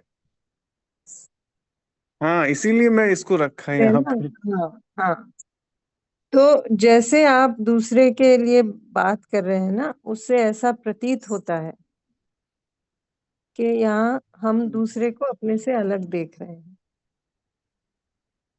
वो संबंध का भाव ना हुआ, है अच्छा। ना। क्योंकि क्षण क्षण में हम्म दिखेगा कि हमारा भाव बदलता है ना। तो इसको थोड़ा हम्म। और अपने में थोड़ा गहराई में एक्सप्लोर करें, देखें, तो दिखेगा कि भागीदारी से ज्यादा जरूरी सबसे पहले ये देखना है कि मेरे अंदर मैं आराम में हूं या नहीं हूं। ये जो द्वंद्व चल रहा है ना अपने अंदर, ये आराम की स्थिति नहीं है ना। आराम में होते हैं तो एकदम क्लियर हम्म। दिखाई देता है कि यही ही सही है, वो अपने अंदर दिखेगा, हम्म है ना। तो ये जो स्टेप्स है ना, 1 to 7, इसको हम्म। थोड़ा और गहराई में देखें, अपने भाव को पकड़ें हर ठीक। क्षण, ठीक है ना। वहां से रास्ता खुलेगा आपको। हम्म। ये बात ठीक है। हाँ ठीक, ठीक। आगे फिर और बात हो सकती है इस पर, है ना। ठीक ठीक है, मैं बाद में इस पे एक्सप्लोर करेंगे। जी। रमेश गायकवाड़ जी। हेलो। जी नमस्ते। हाँ, नमस्ते नमस्ते दीदी। जी आवाज आ रही है बताइए। मेरी? जी आ रही है। हाँ। अ, ये जो अभी हम सब लोग जो कर रहे हैं कि भाई कोई हमारा अंदर का भाव देखे और सामने वाले का भी भाव देखे और उनका कॉन्फिडेंसी अपना कॉन्फिडेंसी देखे। हम अभी रिवाइज्ड होके अलग धारा से उनको देख रहे हैं और वो पहले ही ओपिनियन से चल रहे हैं, तो ये गैप है, तो उसको हम सहायता कैसे करें, ये बात हो रही थी। हेलो। जी जी हाँ, तो इसमें हमको क्लियरली दिखाई दिया कि भाई हम स्टेबल रह के उनका बात सुन रहे हैं, उनको कुछ उनका प्रॉब्लम, उनका जो स्थिति मनस्थिति है, उसका भाव है, वो समझने की कोशिश कर रहे हैं। एटलीस्ट उनको हम लिसन कर रहे हैं, वो भी ये हो के वो नॉर्मलाइज होते हुए दिखाई दिया। Is it right? हेलो। अपने मतलब वो दूसरा आराम में आएगा। आपका आवाज दीदी, आपका आवाज थोड़ी नहीं आ रहा है। अभी आ रही है मेरी आवाज? दीदी आपकी हाँ, आवाज तो स्लो आ क्लियर रही है है। मेरे को। यशवंत जी बताएं। हाँ दीदी आपकी आवाज क्लियर है, तो हेलो। भैया के यहाँ पे कुछ डिस्टर्बेंस रहेगा। हाँ, हाँ, एक मिनट। आ रही? अभी आ हेलो। रही है आपकी आवाज? हाँ हाँ, यस यस, क्लियर हो गया। मेरी तरफ प्रॉब्लम था, सॉरी। हाँ, नहीं कोई बात नहीं। हाँ, देखिए, तो ये भाव अभी क्लियरली दिखाई दे रहा है कि वो अपना वो छोड़ के, उनका ये छोड़ के वो भी थोड़ा कंट्रीब्यूट करने लगा, उनके मन की बात बोलने लगा और थोड़ा वो स्टेप छोड़ के थोड़ा आगे आ रहा है। बट उसमें हम पूरा ओवरकम नहीं हुए हैं दीदी, ठीक है। ये एक सवाल था। इसके ठीक। बारे में हमको मार्गदर्शन चाहिए। दूसरा ऐसा है कि कर्म और कर्मफल, जो हम कर्म करते हैं तो उसको हमको फल मिलता है, तो वो फल कभी पनिशमेंट रहता है, कभी प्राइज में रहता है, कभी अच्छे के लिए रहता है, कभी बुरे के लिए रहता है। थोड़ा इसके कर्म कर्म के रिजल्ट के बारे में थोड़ा सा आप अगर एक्सप्लोर करेंगे तो मेरे लिए तो फायदा होगा और बाकी के लोगों को भी होगा सर। जी, या। तो आपने जो पहली बात कही ना कि हाँ। जब हम दूसरे के लिए भाव सही रखते हैं हम्म। और उससे चर्चा करते हैं तो धीरे धीरे दूसरा भी आराम में आता है ना? ओ, महसूस हो रहा है वो। हाँ, और दूसरा भी फिर शेयरिंग और कर पाता है। हम्म। यही कहा ना आपने? यस यस, हाँ, सही कहा। तो ये एक तरह से एक तरीका हो सकता है जिससे कि हमें दिखेगा कि हम सही कर रहे हैं, हम सही रास्ते पर हैं, हम्म। है ना? कि दूसरा भी हमारे से आश्वस्त हुआ है, यानी कि हमारा व्यवहार ठीक है हम्म। दूसरे के प्रति, है ना? हम्म। क्योंकि हम्म। जब भी हमारा व्यवहार ठीक नहीं है या व्यवहार के पीछे भाव ठीक नहीं है हम्म। तो दूसरे तक वो बात जाती ही है। भले ही हम बाहर से कवर अप करें, कोशिश करें, लेकिन यदि हमारा भाव ठीक नहीं है तो जिस प्रकार हम बात करते हैं उससे दूसरे को दिख ही जाता है कि हमारा भाव सही नहीं है और वो हमसे फिर आश्वस्त नहीं होता, तो वो फिर चुप हो जाता है, शेयरिंग कम कर देता है या विरोध में आ जाता है ना? हम्म। आपस में फिर आर्ग्यूमेंट होने लगते हैं। तो हम्म। जैसे जैसे हमारा अपने अंदर ध्यान जाता है और हम अपने अंदर संबंध का भाव रखते हुए अपना व्यवहार सही करते हुए उनके साथ अपनी भागीदारी निभाते हैं तो धीरे धीरे धीरे हमारा जो व्यवहार है उसकी निश्चितता देखकर दूसरा भी धीरे धीरे आश्वस्त होता है और उस ओके। आश्वस्ति के साथ आराम में बने रहते हुए फिर वो हमसे भी शेयरिंग करता है। वो सही समय है जब हम दूसरे के साथ प्रस्ताव रूप में बातों को रखें, उनकी समझ बढ़ाने के लिए। ठीक है ना? यस। दूसरा आश्वस्त ना हुआ हो और हम उन्हें समझाने का प्रयास करें, वहां गड़बड़ होगी, क्योंकि दूसरा हमारे प्रति आश्वस्त ही नहीं है, वो सुनेगा ही नहीं, है ना? आज तक ऐसे ही हुआ। जी सही बोले तो आज तक ऐसे ही हुआ और ऐसा एक्सपीरियंस भी है। जी, हाँ। ठीक बात है। ये तो सभी के साथ बहुत लोगों ने इसकी बात भी कही है कि शुरुआत में ऐसा ही होता था कि हम दूसरों को ठीक करने में ही लगे रहते थे, बट जैसे जैसे अपने अंदर ध्यान गया, अपने अंदर अपना भाव सही रखा, अपनी भागीदारी निश्चित करी, वैसे वैसे संबंध मधुर होने लगे। तो बदलाव दूसरी तरफ से नहीं, बदलाव मेरी तरफ से था, तो संबंध मधुर होने लगे, है ना। और धीरे धीरे फिर दूसरा भी बदलने लगा, बट उसमें समय लग सकता है। कितना गड़बड़ हुआ है पहले, है ना, कितने लंबे समय से हम दूसरे के प्रति विरोध में थे, दूसरा हमारे प्रति विरोध में था। जितना लंबे समय ये पीछे चल रहा था, उतना थोड़ा समय ज्यादा लग सकता है, लेकिन हम निष्ठापूर्वक अपने अंदर काम करते रहें, प्रयास करते रहें, तो धीरे धीरे ये बदलाव दूसरे में दिखेगा ही। यस, ना? कोशिश बट तो सबसे कोशिश तो जरूर करूंगा।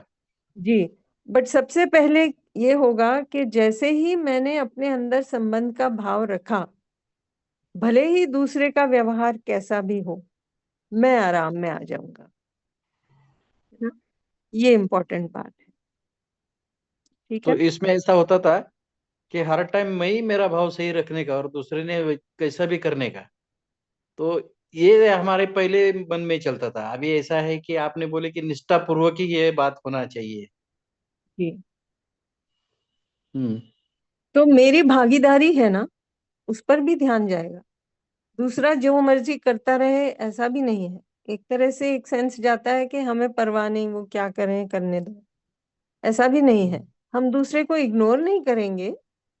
जब हमारे में संबंध का भाव होगा, तो हम अपनी जिम्मेदारी देखेंगे दूसरे के प्रति, और उस जिम्मेदारी के तहत अपनी भागीदारी निभाएंगे।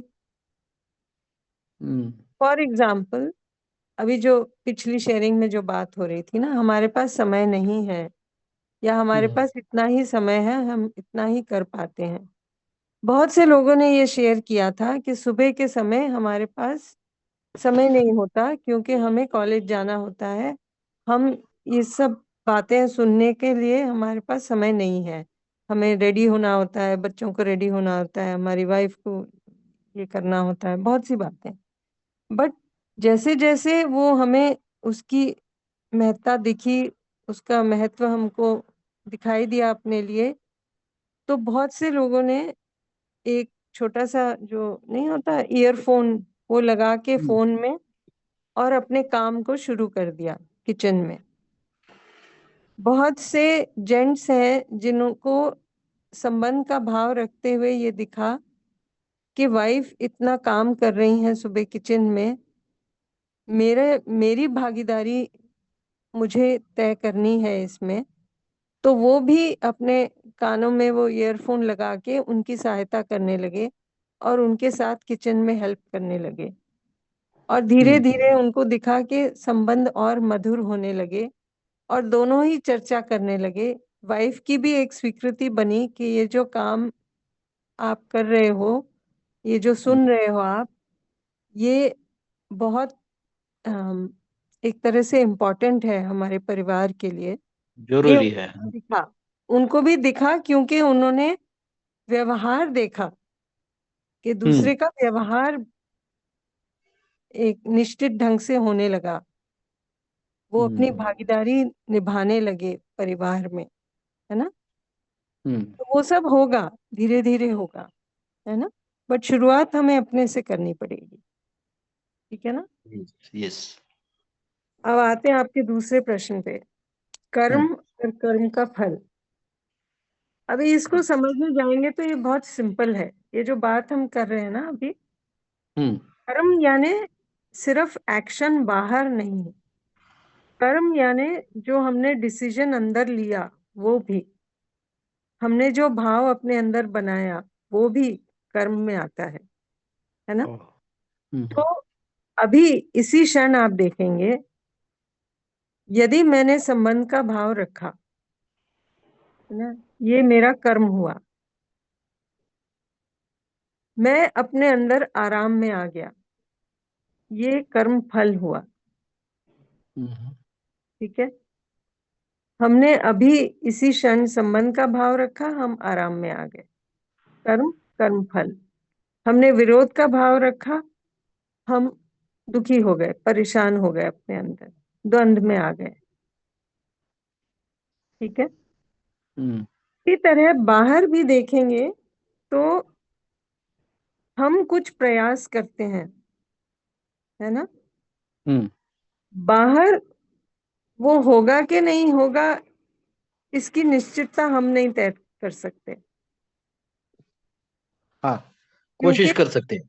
कोशिश कर सकते हैं, प्रयास करना अपने हाथ में है। हाँ, इसीलिए इतनी सब बातें हुई हैं गीता में और कितनी जगहों में, है ना, कि हमारा जो जहां हमारा फोकस होना चाहिए वो कर्म पे होना चाहिए, ना कि कर्म फल पे। आगे उसका फल कैसा होगा, सही होगा नहीं होगा, 100% हमारे पर ही निर्भर है, ऐसा जरूरी नहीं है। फॉर एग्जाम्पल, आप आग लगाने जाते हैं बाहर, है ना, आपने लकड़ियां इकट्ठी करी, माचिस लेकर गए, न्यूज़पेपर भी ले गए कि शायद उसको जलाने में सहूलियत हो। आपने प्रयास किया, आग लगेगी या नहीं लगेगी ये बहुत सारी बातों पर निर्भर करता है ना। बराबर है। अगर लकड़ी गीली है तो नहीं लगेगी, माचिस सील गई है तो नहीं लगेगी, हवा चल हवा रही ज्यादा। तो नहीं लगेगी, है ना। तो इस तरह दिखेगा कि बहुत सी, है ना, और बातें हो सकती हैं जिनके तहत जो हम फल चाह रहे हैं वो ना हो। बट इसमें भी ये देख लें कि हमारे अंदर भी हम क्या तय कर रहे हैं, है ना। या तो हम उसमें अस्वीकृति के भाव में आ सकते हैं, है ना, ये डिसाइड कर सकते हैं कि ये तो भाई बिल्कुल बेकार का काम है, ये तो हो ही नहीं सकता है, और गुस्से में वापस अंदर लौट आए। या फिर हम ये कर सकते हैं कि अभी ये नहीं हो रहा, ठीक है, लकड़ी को थोड़ा सुखाएंगे, है ना, जब हवा थोड़ी कम होगी तब इसको ट्राई करेंगे। तो वहां आप आराम में बने रहते हुए आप अंदर आ जाएंगे और बाद में उसका प्रयास करेंगे। तो वेट करेंगे अपॉर्चुनिटी प्रॉपर ये होने के लिए। हाँ, सर्कमस्टेंसेस ठीक होंगे तब के लिए। यस। तो ऐसा दिखेगा कि जो भी हम अभी कर्म करते हैं ना,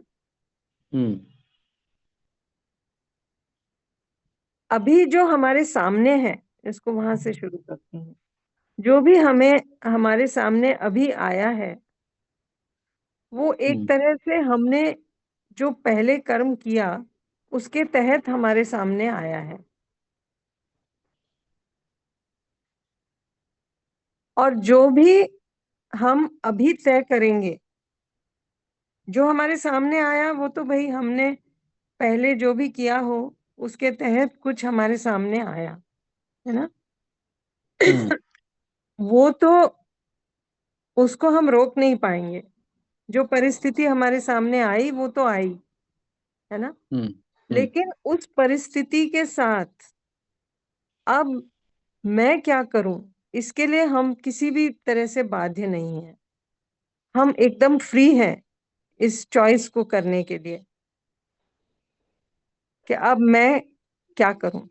तो करना तो बाद में होगा, पहले अपने अंदर उस बात की स्वीकृति, परिस्थिति ऐसी आ गई, फॉर एग्जाम्पल, है ना, हम गाड़ी चला रहे थे, एक्सीडेंट हो गया, ठीक है, अभी एक्सीडेंट तो हो गया, है ना, हो सकता है कि कुछ क्षण पहले हमारा ध्यान हट गया था सड़क से, हम कुछ और सोच में चले गए थे और चूक हो गई और एक्सीडेंट हो गया।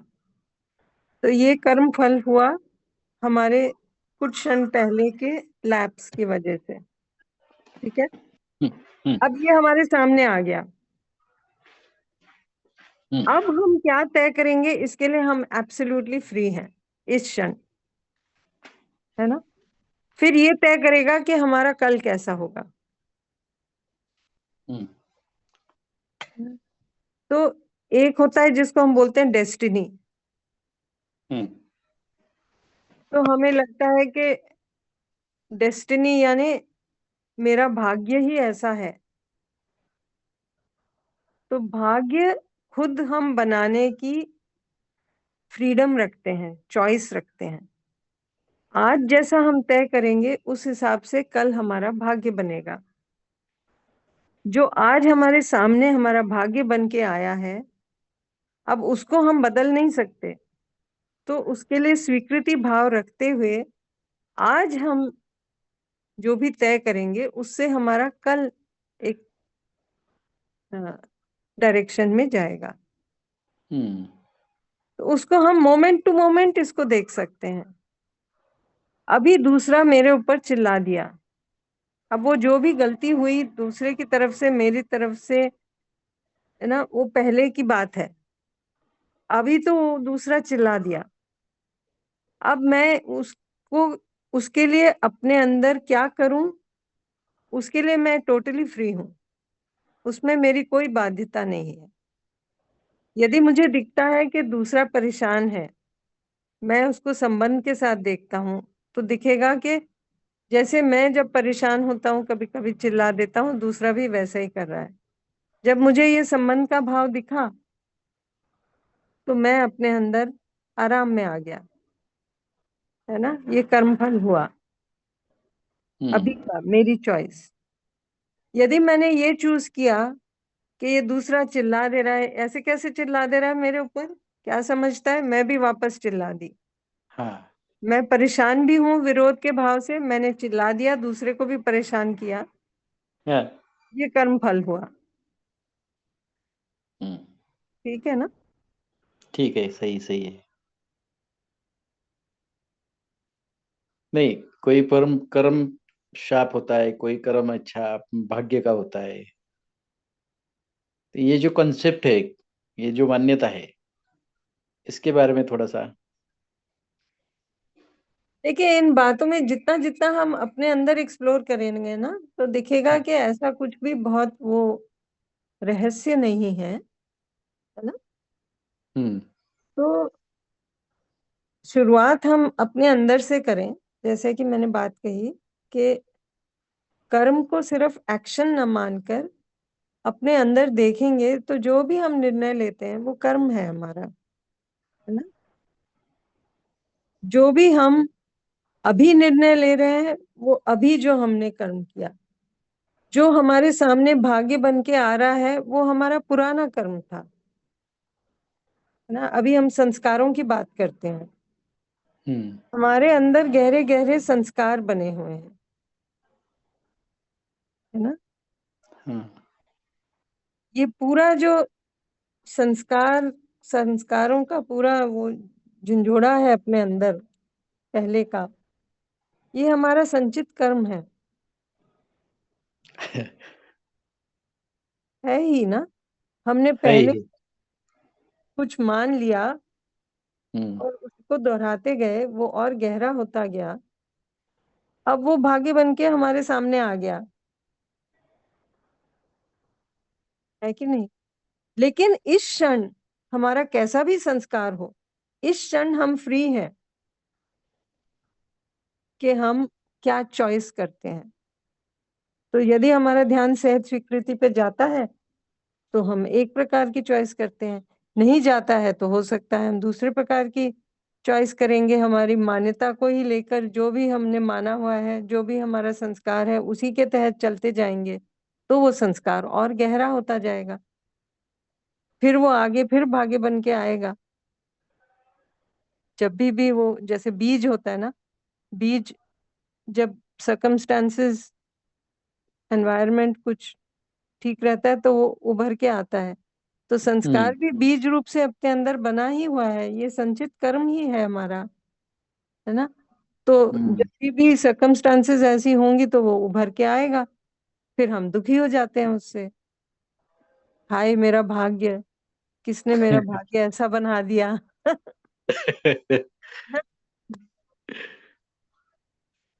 बट इस पे ज्यादा नहीं जाते हम, मुझे लगता है करने का काम करते हैं, एक्सप्लोरेशन करेंगे तो ये सब चीजें अपने लिए दिखेंगी। ठीक है ना? यस, ठीक है, धन्यवाद मैम। धन्यवाद। रौनक जी। नमस्ते सभी को। नमस्ते दीदी। ऐसे नमस्ते। तो अभी आपने जो दो लोगों से जो शेयरिंग की उसमें से काफी कुछ अभी तक मेरे लाइफ में जो घटा था वो मेरा भी कुछ सारा रिवाइंड हो गया कि मेरा एवोल्यूशन भी मैं खुद अभी कर पाया वहां पर रख के, कहाँ कहाँ पर मैंने गलतियां की हुई और जो मेरे संबंध है वो क्यों खराब हुए, सारा कुछ अभी देख पाया। और वो भी लगा कि अगर मुझे भी यूएचवी पहले मिल गया होता तो उस समय मेरा भी सही सही से सब कुछ हो जाता, लेकिन अभी जो उसको मेरे तो वो करने की जरूरत नहीं है। जब से मिला वहीं वहीं से तो वहीं से अभी सभी इवोल्यूशन में करूं खुद का। और आज मेरे जो संबंध अभी मुझे लग रहे हैं कि जितने अच्छे होने चाहिए वो नहीं है, तो मैं कर सकता हूँ। और उसके लिए भी वो भी विश्वास भी बना कि मुझे सामने वाले को नहीं करना है। सामने वाला तो अभी अभी मैं अकेला ही इसमें जुड़ा हुआ हूँ, वो तो जुड़े हुए नहीं है। तो उनमें तो जो संस्कार पुराना होगा वो उस हिसाब से ही वो चलेंगे। मैंने भी पहले वही किया था, मैं मेरे हिसाब संस्कार के तो चला, वो उनके हिसाब से चले। और जो भी गड़बड़ी हुई उसकी वजह से हुई। तो अभी मुझे तो पहले मेरे को खुद को पहले सही होना है, खुद को आराम देना है, खुद को सही समझ में क्या क्या मेरे संस्कार जो पुराने थे मान्यता के हिसाब से उसको सही करते जाना है। और जब मैं सही करते जाऊंगा और जब मैं एकदम सही हो जाऊंगा तभी मैं सामने सामने प्रस्ताव भी उस तरह से रख पाऊंगा और वो प्रस्ताव का शिकार भी होगा। अभी तो जो प्रस्ताव भी रखते हैं तो उसका शिकार नहीं होता है, वो भी मालूम पड़ता है क्योंकि मेरा मेरा ही स्वीकार नहीं हो रहा है तो फिर मेरे प्रस्ताव का शिकार कहाँ से होगा, वो भी मालूम पड़ रहा है। तो काफी कुछ आपके दो शेयरिंग की वजह से मेरे अभी कुछ इवोल्यूशन में कर पाया और क्या मुझे करना है तो अभी वो भी मैं भी समझ पाया। फिर भी आप मुझे कुछ उसमें गाइड कर सकते दीदी। नहीं, बढ़िया है, ये ठीक है। हम जैसे जैसे अपने ऊपर काम करते हैं हम ही आराम में आने लगते हैं, ये तो फर्स्ट वही। फेज हाँ। है ना। फिर बाकी जब अभी हम आराम में रहते हैं तो हम दूसरे के प्रति भी अपनी भागीदारी और स्पष्ट रूप से देख पाते हैं। हाँ, यस यस। तो ये दोनों लोगों के शेयरिंग में मुझे भी वो भी मालूम पड़ा कि मैंने कहाँ का गलती की है कि वाइफ की भी अपेक्षा रहती है और तब मैं उनको नहीं समझ पाया और मैंने गलतियां अपने हिसाब से की। मेरी मान्यता से चला, मेरे संस्कार से चला और मुझे अच्छा लगा उस तरह से चला और तो अपने हिसाब से चलो करना चाहती थी। तो काफी कुछ अभी मेरा सही मुझे लग रहा है कहाँ कहाँ गलती हुई है, लेकिन अभी भी मुझे सही ही करना पड़ेगा तभी जाके वो भी इसमें जुड़ पाएंगी और वो हम दोनों आगे आगे जाके बहुत अच्छे से रह पाएंगे। ठीक बात है। धन्यवाद। धन्यवाद। रुंझुन जी।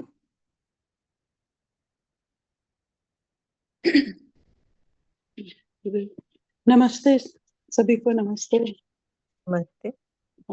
मैं ये कह रही हूँ जैसे अगर दो अलग विचार के हैं लोग, सपोज घर में अगर बच्चे कुछ मांगते हैं और अगर वहां पे हमारी तरफ से देखा जाता है कि नहीं इसकी जरूरत नहीं है, फॉर एग्जाम्पल कोई गैजेट है, लेकिन वही सेम थिंग अगर डैडी से बोलते हैं और उसके डैडी तुरंत खरीद देते हैं, तो इसमें क्या हो जाता है, बच्चों को उनका प्रेम जो है उनके पिता के प्रति ज्यादा हो जाता है।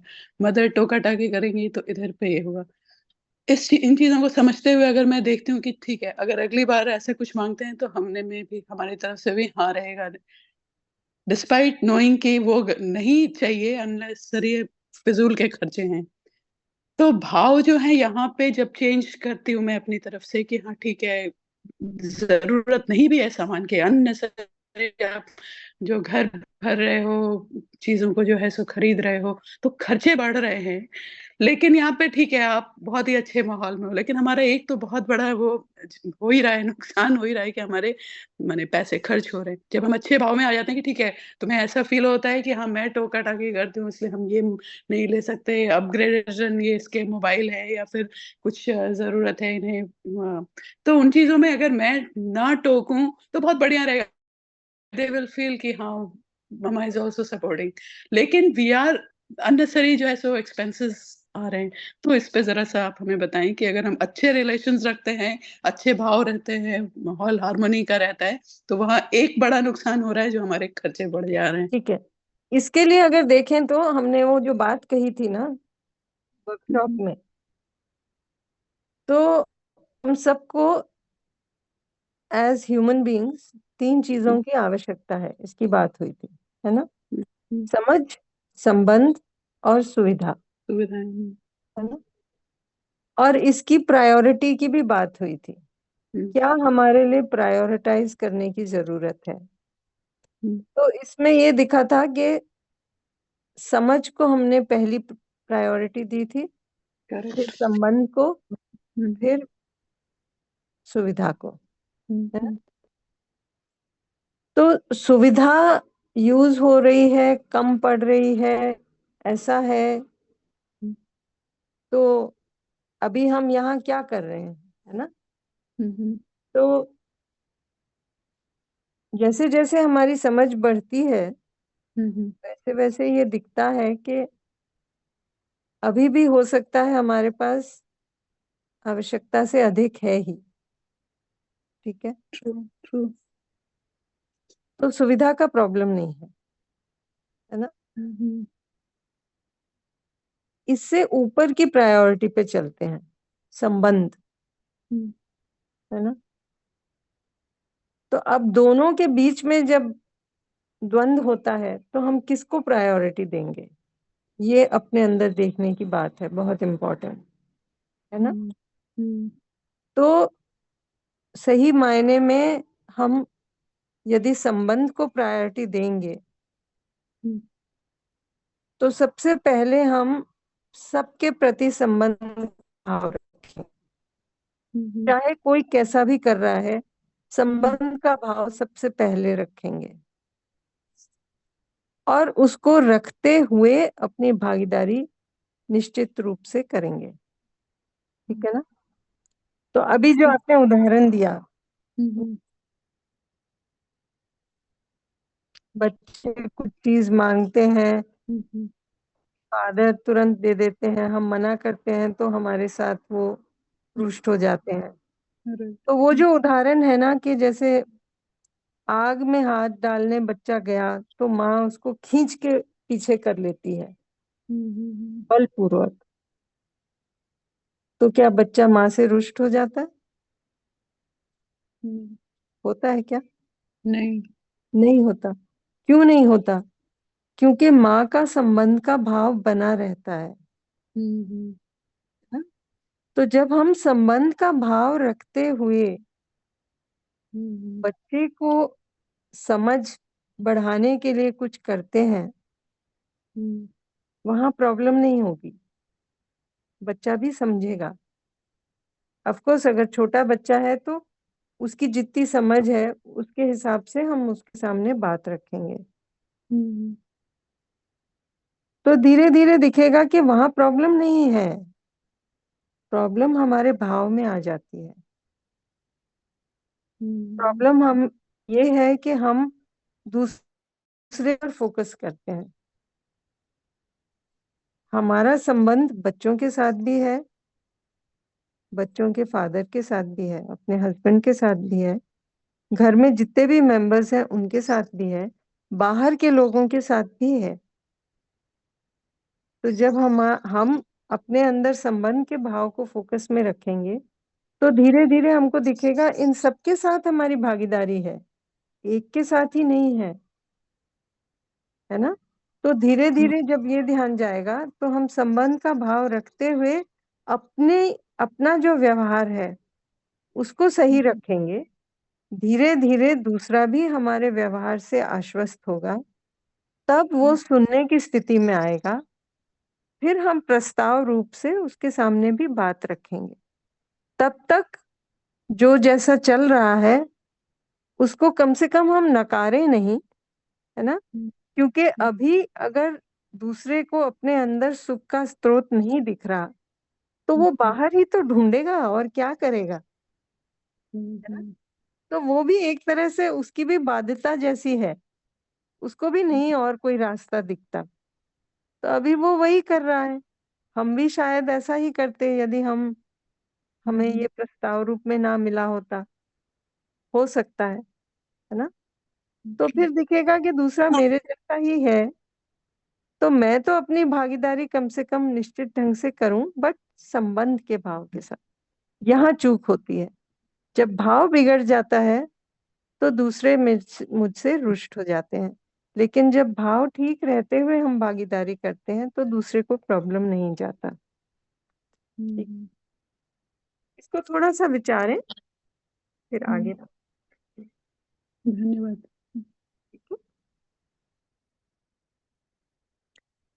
ठीक है, ऑलमोस्ट तो समय हो गया है, 7:29 हो गया है। 2 हैंड्स रेज्ड हैं, गीता जी और मोहंती जी।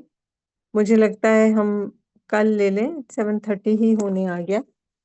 कल हम लोग वापस से जहाँ पर रुके थे, स्टेप 4 एक्सरसाइज 2 वहां से शुरुआत करेंगे। स्टेप 3 तक हमने कर ली बात। कल हम अभ्यास 2 के स्टेप 4 पर आगे बढ़ेंगे। तो आज के लिए हम इसी चर्चा को रिफ्लेक्ट करें और अपने अंदर ये जो 7 स्टेप्स हैं इनको भी करें, और आगे जो अभ्यास 2 के 3 स्टेप्स हैं उनको भी करें। फिर कल चर्चा होगी। यहाँ रोक सकते हैं हम। यशवंत जी, दीदी अनाउंसमेंट। जी दीदी, धन्यवाद। बहुत ही सुंदर चर्चा रही आज, पारिवारिक चर्चा। सभी साथियों का भी सत्र में उपस्थित रहने के लिए धन्यवाद। चैट बॉक्स में कुछ मैसेजेस है। एक मैसेज हमारी जो एबीडीपीज अनाउंसमेंट हो चुकी है उनकी रजिस्ट्रेशन लिंक के बारे में है। एक मैसेज हमारा जो व्हाट्सएप ग्रुप है, इस ग्रुप में हमारी सारी असाइनमेंट्स आती है, तो जो भी साथियों ने इसे ज्वाइन नहीं किया होगा कृपया इसे ज्वाइन करें। और एक मैसेज हमारी जो इंटरनेशनल कॉन्फ्रेंस होने जा रही है उसकी रजिस्ट्रेशन लिंक के बारे में, तो इसे हम हमारे दूसरे साथियों के साथ में शेयर कर सकते हैं। तो सभी साथियों का धन्यवाद, नमस्ते। तो दीदी आज के लिए हम रुके। जी रोक लेते हैं। सभी का धन्यवाद, सभी को नमस्ते।